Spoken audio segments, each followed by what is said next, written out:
Hello, today we'll be making cream cheese filled bread. First, I started off with the blueberry jam since we do need it to cool. The sweetness of the blueberry jam can be adjusted to your liking. If you like it more sweet, add more sugar. If you like less sweet, add less sugar.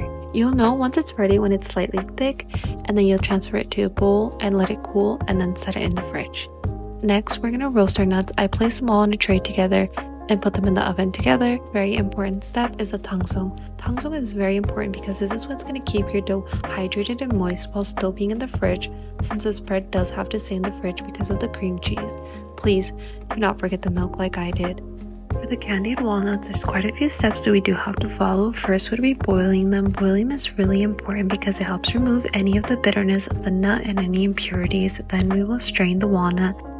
We will put them on a pan to roast them in the oven. We can prepare our syrup, or the syrup can be a little bit tricky. Once you add them, you have about a minute to a minute and a half before you have to remove them. If you boil them too long in the syrup, you'll get too much excess syrup and then you'll get extra crunchy part. Just keep an eye out, just try not to boil it for too long. Place them on a baking rack and then we will bake them so the syrup can finish drying, and then you'll get these beautiful golden candied walnuts.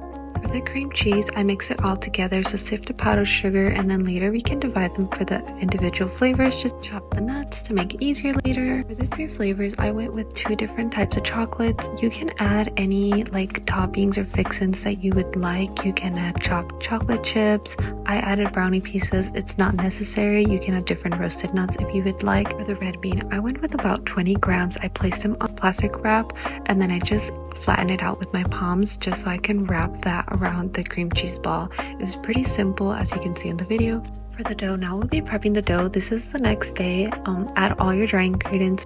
Once again, don't forget the milk. I did, so my dough was actually dry. Once you add the milk, if you do, you'll get a more slightly sticky dough than I did, and your final result will be softer and more chewier. Mine was a little bit more dense and hard. I left it soften for about 24 hours in the fridge once after baking them, and they turned out better, but please add milk. It just makes it so much easier and so much more delicious. Now we're just gonna roast the Kadayif, if I'm pronouncing that right.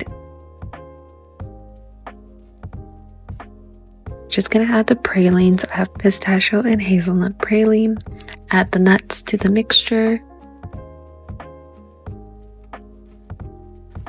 Now we're just gonna portion out the cream cheese so it's easier later, and it's better for it to set in the fridge so it's easier to handle. Now the dough has already proofed or bulk rise for about an hour. You can also do this overnight. This will actually develop a deeper flavor and allow it to be a little bit more chewier, so you can put it in the fridge, come back in the morning, take it out, let it come to a little bit room temperature, and then you can roll them out into the sizes that you want and it'll have a deeper flavor. Portioned it out into 8 balls, about 49 grams each. The dough contains starch syrup, as you guys can see in the recipe. This also allows for it to trap moisture and remain moist in the fridge, as well as help prevent less browning since it browns less than regular sugar and gives it a little bit more sweetness. And starch syrup gets eaten up by yeast. Yeast eats up sugar, that's the way it survives. Process it a little bit slower, so it does slow down the fermentation a little bit, and that helps with the texture of the bread. You saw also the candied walnuts contain starch syrup. You can use light corn syrup. This helps prevent crystallization. So when you're making a caramel, sometimes when you make a wet caramel, that's when you add water. It's kind of easier for it to crystallize. That will kind of ruin the caramel itself. So adding starch syrup, corn syrup, helps prevent some of the crystallization, making it easier to handle. It's a nice tip. We're gonna let the dough rest for about 10 to 15 minutes. It's a table rest.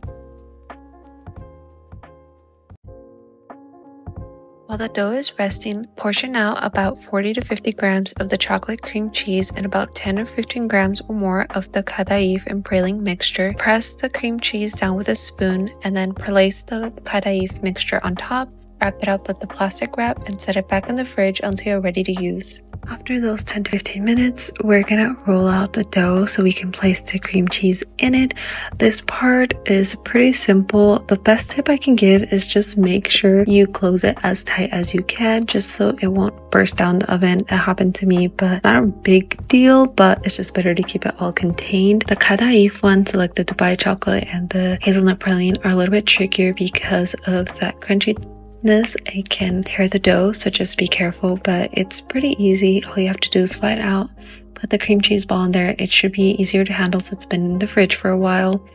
And then you close it up, close up the seams, roll it out, turn it upside down, check that all the seams are closed and connected, and you're good to go.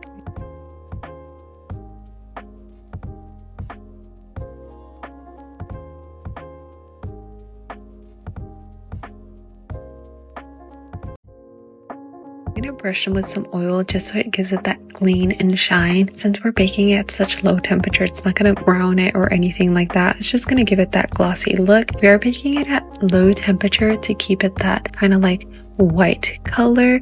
So just keep an eye on it. Every oven is different. Just keep checking it out to make sure it's not getting too dark. I chose drizzling chocolate on top of it and sprinkling nuts on top for my decoration. You can really do however you want. For the walnut topping, what I did is just roasted sweet potato. I had some in the freezer, and then I just add a little bit of cream and sugar. Salt really helped it bring the flavor out, so I do recommend putting some salt. Split it up with a spoon, and then just put some walnuts for decoration, and that was it.